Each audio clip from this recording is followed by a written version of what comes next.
नमस्कार। अमेरिका की हालत बहुत ख़राब है। ईरान से लड़ाई में अमेरिका जिस स्थिति में पहुंच गया उसके बाद अब इज़्ज़त बचाने के लिए उसको बहुत कुछ ऐसा करना पड़ रहा है जो अमेरिका ने पहले कभी नहीं किया। अभी कई खबरें ऐसी आई हैं एक साथ जो बता रही हैं कि अमेरिका ने ईरान से ये जो पंगा लिया है एमओयू तोड़ के, ये उसको भारी पड़ेगा। कल वीडियो मैंने बताया था कि नेतन्याहू तो मज़े ही मज़े में, क्योंकि सब कुछ नेतन्याहू के फ़ायदे के लिए हो रहा है और उसी का फ़ायदा हो रहा है। लेकिन डोनाल्ड ट्रंप ने अमेरिका को जिस दशा में पहुंचा दिया है, आज के वीडियो में हम समझेंगे किस तरह से न्यूयॉर्क टाइम्स की एक खबर ने सनसनी मचा दी है और किस तरह से बताया है कि पूरा अमेरिका का सिस्टम, वहाँ का डिफेंस और वहाँ का पेंटागन इस हार को महसूस ही नहीं कर रहा, बल्कि इस हार को छिपाने की कोशिश कर रहा है। अमेरिका के लोगों तक जानकारी ना पहुंच जाए इसके लिए पूरी ताकत लगा रहा है। यानी ईरान जो मार रहा है वो मार भी लोगों को पता नहीं लग पा रही है। एक चीज़ तो ये है, और दूसरी इसके साथ चीज़ें ये भी हैं कि अमेरिका घबरा गया है और अब उसने ईरान को अप्रोच करना शुरू कर दिया है। किस चीज़ के लिए? जिस चीज़ के लिए वो पहले से अप्रोच करता रहा, और जब ईरान बातचीत करने लगता है तो फिर बिदक जाता है, उस चीज़ के लिए अप्रोच करना शुरू कर दिया। तो आज बहुत सारी डिटेल्स हैं, बहुत सारे नए अपडेट्स हैं, बहुत सारी ऐसी चीज़ें हैं जिनसे आपको पता चलेगा कि किस तरह से अमेरिका का कोई दीन ईमान नहीं है और किस तरह से अमेरिका आज फिर एक कमज़ोर हालत में पहुंच गया अपनी गलती के कारण, डोनाल्ड ट्रंप के अहंकार के कारण। मैं हूं गिरिजेश वशिष्ठ, आप देख रहे हैं नॉकिंग न्यूज़ का यूट्यूब चैनल।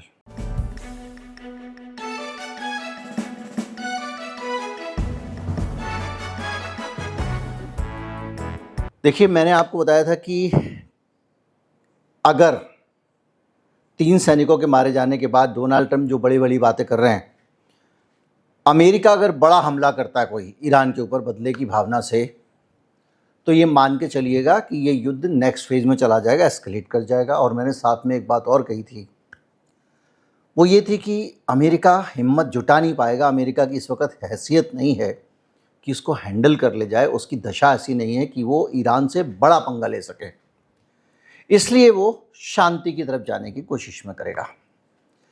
तो अब जो खबरें आ रही हैं उस खबर के हिसाब से 2 बयान आए हैं, अमेरिका की तरफ से भी, ईरान की तरफ से। तो पहले मैं आपको बयान बता देता हूं, उसके बाद आगे बढ़ते हैं।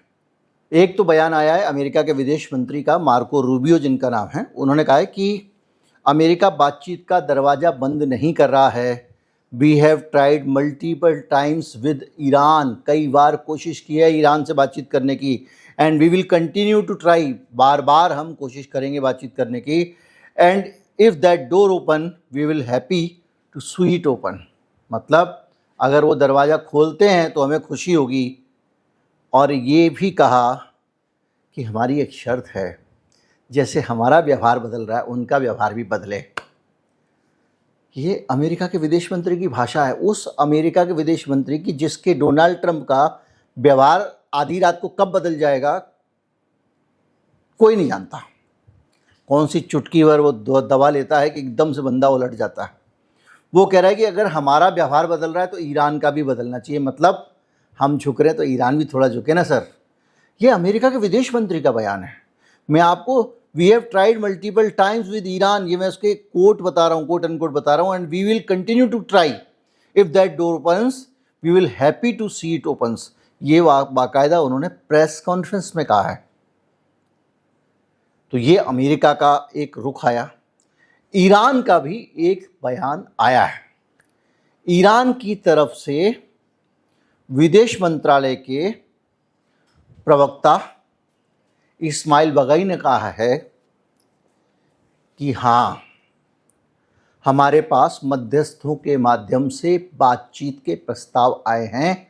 यानी हम बातचीत करने के लिए दरवाजे हम भी खोल के रखे हुए हैं, हमारे पास भी वहाँ से अप्रोच किया जा रहा है। यानी ये दोनों बयान का निचोड़ एक है। बयान कहाँ छपे हैं? बयान छपे हुए हैं दुनिया के टॉप मीडिया में, किसी एक जगह नहीं। अल जजीरा में भी हैं, न्यूयॉर्क टाइम्स में भी हैं, सब जगह हैं। और शिन्हुआ में भी हैं, जो चाइना की न्यूज़ एजेंसी है, वहाँ से मैंने ईरान का बयान उठाया। क्योंकि अमेरिका वाले डरते हैं और ईरान के बयान को सेंसर किया जा रहा है पूरी तरह से। खैर, ये बयानात क्यों आ रहे हैं? ये बयानात इसलिए आ रहे हैं क्योंकि जिसको मार मार के भुस भर देना कहते हैं, वो कर दिया ईरान ने अमेरिका का। आप रोज़ाना अपडेट तो सुनते ही होंगे कि ईरान ने आज ये किया, ईरान ने आज वो किया, ये किया, और अमेरिका के अपडेट नहीं आते हैं अमेरिका ने कहाँ क्या किया, क्योंकि अमेरिका ज़्यादा कुछ कर नहीं पा रहा है। अभी अमेरिका ने एक नया रायता फैलाया है। रायता ये फैलाया कि दोबारा से ब्लॉकेड लगा देंगे, ईरान का माल बाहर नहीं जाने देंगे। इस बार ब्लॉकेड लगाने का जवाब, क्योंकि इस बार बातचीत तो चल नहीं रही है, इस बार कोई MOU भी नहीं है, समझौता भी नहीं है, तो ईरान भी कह रहा बेटा आ जा, तू एक मारेगा तो हम दो मारेंगे। तो नतीजा ये हुआ कि उन्होंने ब्लॉकेड लगाया। मैं भी आऊँगा कि न्यूयॉर्क टाइम्स की रिपोर्ट क्या कह रही है अमेरिका के बारे में, और कैसे अमेरिका डरा हुआ, कैसे अपनी हार को लेके अमेरिका परेशान है, ये सब उन्हीं के अपने अखबार में छप रहा है। खैर, तो ये जो मामला है, इस मामले में जब ब्लॉकेड लगाने की बात अमेरिका ने की है, तो इस ब्लॉकेड लगाने का जवाब भी अमेरिका को मिल रहा है। और जवाब ऐसे तो मिल रहा है। वैसे तो अमेरिका ने, देखिए, अभी तक तो ये रोते थे दुनिया में जहाज़ क्यों डुबोए, जहाज़ क्यों डुबोए। अब एक जहाज़ पे इन्होंने खुद हमला कर दिया, उसमें आग लगा दी है, और ये जहाज़ जो है वही स्ट्रेट ऑफ हॉर्मुज़ से गुजर रहा था। अब उधर आ जाइए आप, कहाँ ईरान इसका जवाब कैसे दे रहा है? खबर यह है कि हूती जो हैं यमन के, उन्होंने बाकायदा एक तगड़ा ऐलान कर दिया है। क्या ऐलान किया है मैं बताता हूँ आपको। अंसार अल्लाह जो है हूती संगठन, उसने लाल सागर में घोषणा कर दी है कि अब सऊदी के जहाज़ यहाँ से नहीं निकलेंगे। नेवल ब्लॉकेड, ब्लॉकेड का जवाब ब्लॉकेड से। तुमने हारमुज में किया, हम लाल सागर में कर रहे हैं।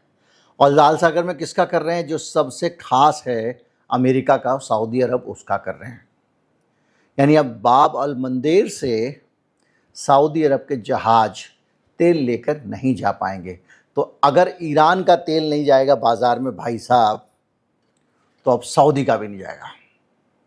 मैं आपको बता चुका हूँ, एक चौकोर सा प्रायद्वीप है जिसमें ये सारे देश हैं, ईरान के अलावा बहरीन भी एक छोटा सा प्रायद्वीप है। तो क्योंकि वो इसमें भी अलग है इनसे, वो भी तीन तरफ से खुद, लेकिन बहरहाल सऊदी है, ओमान है, कतर है, कुवैत है, बहरीन है, ये सब UAE है। वो जिस धरती पे है, वो धरती तीन तरफ से समुद्र से घिरी हुई है। तो एक तरफ से जहाँ से घिरी हुई है वहाँ हरमुज जलडमरू मध्य है, और दूसरी तरफ से जहाँ घिरी हुई है वहाँ लाल सागर है, और नीचे वहाँ पर एक छोटा सा, वहाँ पर भी एक स्ट्रेट है, मतलब सक्रिय जगह जहाँ से समुद्र निकलता है, वो बाबल मंदिर कहलाता है। तो वो जो है इनके कब्जे में है। किसके? हूती के कब्जे में है। तो अंसार अल्लाह हूती ने कह दिया कि अब हम यहाँ से नहीं जाने देंगे। उनका जो बयान आया, we have announce a naval blockade at Saudi Arabia for the Red Sea. मैं सुना देता उनकी भाषा में, लेकिन उनकी प्रेस कॉन्फ्रेंस जो उनके है वो अपनी भाषा से ऊपर की है, तो कोई मतलब नहीं है। अब हालत ये है कि ये नाकेबंदी के मुकाबले नाकाबंदी हो गई है, और उनका कोट है, based on the equation of an eye for an eye, आँख का बदला आँख, खून का बदला खून की भाषा ऐसे, मतलब the right of the people to respond to the blockade with the blockade and to all escalation with escalation. Blockade लगाओगे, हम ब्लॉकेड लगाएंगे, आप युद्ध बढ़ाओगे, हम युद्ध बढ़ाएंगे। कुल मिला के ये अपने आप में एक कड़ी चेतावनी है। सऊदी अरब ने दरअसल क्या किया था कि इनके एक एयरपोर्ट है, सना एयरपोर्ट, हूतियों का, उस पर कर दिया था हमला। अब उसके बाद से इन्होंने उसको बहाना बना के ये ब्लॉकेड लगा दिया। लेकिन दर्द किसको हुआ? अब देखिए, वहाँ पर ईरान का तेल रोकने से भी दर्द ज़्यादा होना है अमेरिका को, और यहाँ पे भी दर्द ज़्यादा होना है अमेरिका को, क्योंकि अमेरिका में महंगाई बढ़ जाएगी, क्योंकि तेल का दाम बढ़ेगा। तेल का दाम किसी भी वजह से बढ़े, घरेलू बाज़ार का जो तेल है घर का निकला हुआ, वो भी उनका महंगा हो जाता है। बाहर के देशों में तेल बेच के अमेरिका पैसे तो कमाता है, लेकिन वो तेल कंपनी कमाती है, ना कि वहाँ के लोग कमाते हैं। तो उससे जनता परेशान होगी, जनता परेशान होगी तो डोनाल्ड ट्रंप का क्या होने वाला है, मध्यावधि चुनाव वगैरह सब आपको पता है। बहरहाल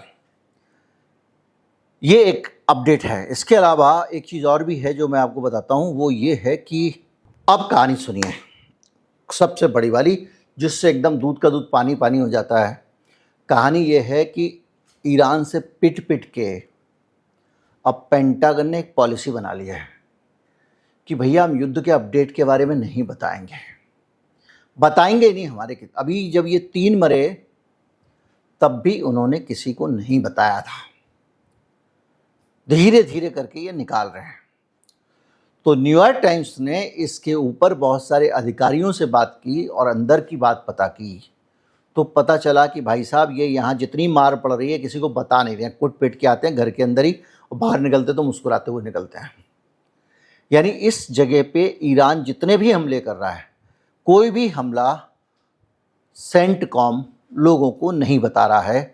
और इसके अलावा ये न्यूयॉर्क टाइम्स की रिपोर्ट कहती है पेंटागन जानकारी छिपा रहा है, और उसके साथ साथ सेंटकॉम ने भी अपनी सूचना नीति बदल दी है।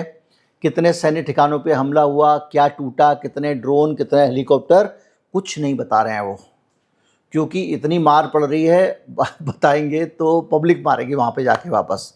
इस तरह से जानकारियाँ देना लगभग बंद हो गया है। न्यूयॉर्क टाइम्स लिखता है कि 28 फरवरी से अब तक 17 अमेरिकी सैनिक मारे जा चुके हैं। इनमें शुक्रवार को जॉर्डन में मारे गए 2 सैनिक और उत्तरी इराक में मारे गए 1 सैनिक को भी शामिल कर लिया जाए। तो 400 से ज़्यादा अमेरिकी सैनिक इस समय, न्यूयॉर्क टाइम्स कह रहा है, घायल हो चुके हैं। और ये नियमित रूप से पहले आंकड़ा अपडेट किया जाता था, अब उसको बताना हाल के हफ्तों में इन्होंने बंद कर दिया है। और ट्रंप ने कहा है कि भैया हमारा उद्देश्य तो परमाणु हथियारों से रोकना है ईरान को। अब तो उद्देश्य ही बदलता रहता है, कभी हार्मुज को मुक्त कराना है, कभी कुछ कराना है। और ये भी कहा कि रक्षा मंत्री ने उनके कि इन मौतों से हमारे इरादे और मजबूत होंगे। कितने मजबूत हो गए देख लीजिए आप। अब यहाँ पर अगर आप ये देखें 400 घायल हुए हैं, तो इसमें छोटी बात नहीं है। अमेरिका के अंदर सैनिक घायल होना मतलब सरकार के लिए बहुत बड़ी समस्या, क्योंकि एक सबसे बड़ा सवाल क्या कि तुम वहाँ करने क्या गए हो भाई, दूसरे की फटी में टांग अड़ाने क्यों गए हो, और उस चक्कर में तुम अपने लोगों को पिटवा के आए हो। बड़ी सीधी सी बात है। तो हमारे लोग क्यों मरवा दिए, हमारा इतना पैसा क्यों खर्च कर दिया, कल परसों मैंने बताया था। तो इस वजह से अमेरिका जानकारियाँ छिपा रहा है, और ये न्यूयॉर्क टाइम्स लिख रहा है। न्यूयॉर्क टाइम्स ने जो डिटेल्स दी हैं अमेरिका की 4 हमलों का उसने जिक्र किया हाल में, 4 हमले जो अमेरिका के ऊपर हुए। मुवाफ़क़ एयरपोर्ट है एक जॉर्डन में, और उसका नाम है मुवाफ़क़ साल्टी एयरवेज। वहाँ पर 24 घंटे के भीतर ईरान ने 3 तगड़े वाले बैलिस्टिक मिसाइल से हमले किए हैं। वॉल स्ट्रीट जर्नल में ये खबर प्रकाशित हुई है। पहला हमला जो बेस का जिम है उसको उसने मलबे में बदल दिया। दूसरे हमले में एयरक्राफ्ट हैंगर टूटा, मैंने आपको बताया था, हमारे पास खबर थी, हमने आपको खबर दी। सेंटकॉम ये खबर मानने को तैयार नहीं है। न्यूयॉर्क टाइम्स कह रहा है कि ये खबर ये छिपा रहे हैं, और छिपाने का कारण सेंटकॉम बता रहा है कि हम अगर बताएंगे कि हमको मार पड़ी है तो ईरान को पता चल जाएगा। मतलब आपको भारत में बैठ के हिंदी में मैं जो खबर बता रहा हूँ उसमें पता चल जा रहा है, लेकिन ईरान को पता चल जाएगा। तो ईरान को पता वैसा नहीं चला होगा क्या? ईरान तो बता ही रहा है कि हमने मारा है। तो केवल ये भयंकर डर ये है कि अपनी हार का पता अब दुनिया को ना लग जाए, तो हार को छिपा रहे हैं। दूसरे हमले में मैंने आपको बताया एयरक्राफ्ट का हैंगर था, वो नष्ट हुआ था। एयरक्राफ्ट का हैंगर मैंने आपको बताया था कि एक सामान्य टाइप का कोई टीन शेड नहीं लगा होता है, मजबूत कंक्रीट से बनाए हुए छिपने के निशान हैं, जहाँ स्थान है जहाँ एयरपोर्ट के अंदर हवाई जहाज़ों को छिपा दिया जाता है कि ऊपर से मिसाइल विसाइल आए तो कुछ ना बिगड़े। अगर वहाँ उड़ा दिया, छोटी बात नहीं है। इसके अलावा तीसरा बैलिस्टिक मिसाइल से हमला एक कंटेनर जैसे जो है ना टेम्परेरी हाउसिंग यूनिट होते हैं जिसमें सैनिकों को बसाया जाता है, वहाँ पर गिरी है। इसमें ही 2 अमेरिकी सैनिक मारे गए थे। अब ये सारी चीज़ें अपने आप में बता रही हैं कि ये न्यूयॉर्क टाइम्स कह रहा है कि हानि हुई है। इसके अलावा दर्जनों अमेरिकी सैनिक घायल हुए हैं, कई हेलीकॉप्टर क्षतिग्रस्त हुए हैं। पेंटागन ने इन हमलों की घोषणा ही नहीं की है। और ये चीज़ बताती है कि जॉर्डन में किस तरह से तबाही की है ईरान ने। जॉर्डन मतलब सेंटकॉम का एक तरह से मुख्य अड्डा है। उधर वो बहरीन में मार रहा है। बहरीन मतलब एक बिल्कुल समझिए कि खार द्वीप के पास में एक देश है। वहाँ पर 5th फ्लीट का हेडक्वार्टर है अमेरिका का। यानी ईरान को उधर से भी थोड़ा सा खतरा है। मैंने आपको बताया था कि अमेरिका बहुत कंसिस्टेंटली ये चाह रहा था कि वो ईरान को कमज़ोर कर दे, लेकिन वो फिर से उभर के आ जाता है। जो डिसैलिनेशन प्लांट इन्होंने तोड़ा था ईरान का, वो उन्होंने चालू कर लिया, ठीक कर लिया। वहाँ से पानी की सप्लाई शुरू हो गई। तो वो अपना जो इन्होंने पुल तोड़ा था, पुल बनाने का काम चल रहा है और टेम्परेरी व्यवस्था कर दी वहाँ से सेना ने, निकलना शुरू। रेल लाइन तोड़ी थी, रेल लाइन चालू कर दी। मतलब जो बंदर अब्बास को इन्होंने ईरान से आइसोलेट करने का काम किया था, वो काम दोबारा से फिर से वो मिल गया। मतलब उसको अलग थलग करने की कोशिश थी, मिल गया। मतलब उसकी सैनिक ताकत बनी हुई है। तो जब हरमुज जलडमरू मध्य में इनका लक्ष्य ये था कि हम ईरान की सैनिक ताकत ख़त्म कर देंगे, ये लोग जो है हार के बैठ जाएंगे, फिर हम घुस जाएंगे और ग्राउंड इन्वेशन करेंगे। अभी फिर चेतावनी दी है कि खबरदार खार द्वीप की तरफ देखना भी मत, वरना धुर्रे उड़ा देंगे। वो बेचारे कहाँ देखेंगे, अभी तो देख ही नहीं पा रहे हैं। वरना परसों 3 सैनिकों के मारे जाने की खबर के बाद एक बड़ा हमला होना चाहिए था, क्योंकि ट्रम्प के एक दोस्त ने B-2 बम्बर्स का फ़ोटो भी ट्वीट किया था। उसको लेकर भी ये लग रहा था कि अब तो हमला करेगा। कुछ नहीं हुआ। तो अब वो क्या कर रहा है कि बहरीन को भी कमज़ोर कर दिया, जॉर्डन को भी, क्योंकि जहाँ से फ़्लाइट उड़ के आती है, हवाई जहाज़ आते हैं हमला करने, उस जगह को भी तहस नहस कर दिया। इधर कुवैत में, कतर में राडार वाडार सब उड़ा दिए, उधर UAE में। तो कुल मिला के ईरान ने इतना ज़्यादा तबाही मचा दी है इनकी जगहों पे कि बेटा अब तुम हमला करोगे तब ना, जब तुम्हारे हाथ पांव बचेंगे। याद कीजिए, मैंने आपको एग्जैक्टली यही स्ट्रेटजी बताई थी कि अमेरिका की स्ट्रेटजी ये है और ईरान की ये है। अमेरिका फेल होता दिख रहा है अपनी स्ट्रेटजी में। अब उसके हमले भी ना के बराबर हो गए हैं। अब वो पुल तोड़ रहा है, कभी वो एक ख़राब पड़ा हुआ परमाणु बिजली घर तोड़ रहा है, कभी कुछ कर रहा है ना। और इधर ये बहरीन पे मार रहा है। इसने अमेरिका के राडार तोड़ दिए, अमेरिका के हैंगर तोड़ दिए। हैंगर टूटने का मतलब ये, भाई तू अब अपने फाइटर प्लेन कहाँ रखेगा, यानी उनको कहीं और शिफ्ट करना पड़ेगा। सैनिक मारे जा रहे हैं, सैनिकों का मनोबल टूटता है। भाई बगल आसान नहीं है ना, अमेरिकी सैनिकों का लड़ते हुए मर जाए अगर मान लो ग्राउंड में, तो समझ में आता है वो शहीद हो गया। यहाँ बेचारा वो अपने बेस पे सो रहा है और अचानक ऐसी तबाही आ जाए तो लगेगा अरे यार खतरनाक है, ईरान बच के रहो। तो आपको पता है पिछली बार कैसे इन्होंने होटलों में छिप के जान बचाई, कुछ किया था, और होटल वालों ने भी कहा जाओ भैया यहाँ से, तुम्हारे चक्कर में हमारा होटल उड़ा दिया जाएगा। तो बहरहाल सिचुएशन ये है, अमेरिका आतंकित है, डरा हुआ है, नुकसान को छिपा रहा है, और इस बीच में अब उसको फिर से शांति की याद आने लग गई है। डोनाल्ड ट्रंप की अकड़ निकल गई है। फिर से पगलाएंगे अलग बात है, लेकिन इस बीच में ईरान ने कह दिया कि ये इस लायक ही नहीं है, इनके दस्तखत का कोई भरोसा नहीं, ये कुछ साइन करेगा, कुछ दिन कुछ करेगा, इसलिए इनका कोई मतलब नहीं है, MOU ख़त्म, कुछ नहीं। यानी वो लगातार संकेत दे रहा तुमसे बात होगी नहीं, अब तुम लड़ लो आके। और इधर से ये संदेश भेज रहे हैं बातचीत कर लो, बातचीत कर लो। लेकिन अब ऐसे ही अमेरिका से कोई बातचीत करना चाहेगा, ये बड़ा सवाल है। बहरहाल घमासान चल रहा है और ईरान ने अभी फिर से साबित कर दिया है कि वो इस लड़ाई को किसी भी हालत में ना हारना चाहता, ना इस लड़ाई में वो कमज़ोर पड़ना चाहता। और जिस तरह के स्टैट्स हैं, आंकड़े हैं, परिस्थितियां हैं, उनमें लगता भी नहीं है कि ईरान को अमेरिका कभी हरा पाएगा इस पर्टिकुलर जगह पे। नमस्कार, जय हिंद।